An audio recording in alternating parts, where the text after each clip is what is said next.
The Lamb That Went to School. Mary was a little girl who lived with her family in a small town. She loved animals very much. She always wanted to have a pet of her own. On her birthday, her parents decided to surprise her. They got her a lamb. Mary was so excited. "What are you going to call her?" her parents asked. "She would be called Bibi the Lamb," she answered excitedly. Mary was so excited, she played with the lamb all day. The next morning, it was time for Mary to go to school. She didn't want to leave her new pet at home. "Can I take her to school?" she asked.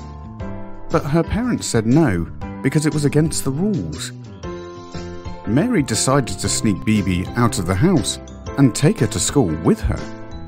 When it was time for school, she hurriedly said goodbye to Mum and Dad, then ran back to her room and took Bibi with her. When she got to school, the other kids were so excited to see a lamb at school. They played with Bibi, and Bibi made the children laugh and play. They danced and played games with Bibi. Suddenly, Miss Emily, the teacher, came into the classroom.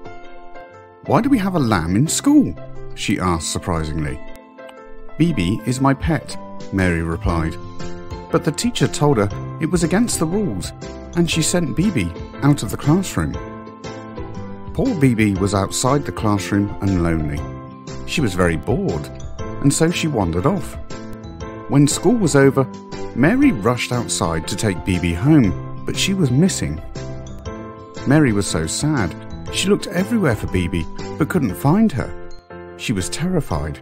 What if Bibi was lost forever?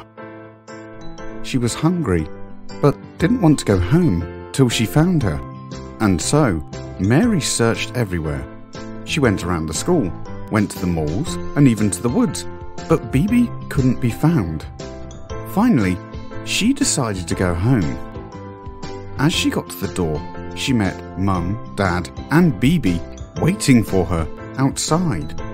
"Oh, Bibi," she cried, "I was so worried, I thought you were lost." And she hugged Bibi tightly. "Yes, Bibi was lost," her parents replied. "A kind man found her wandering in the street and brought her back home. It was wrong for you to sneak Bibi out of the house and take her to school. It is against the school rules, and besides, Bibi was very lucky that the kind gentleman found her." "I am sorry, Mummy and Daddy," said Mary. "I have learnt my lesson and won't disobey you next time." And so Mary never took Bibi to school again. Bibi always plays with Mary once she gets back from school.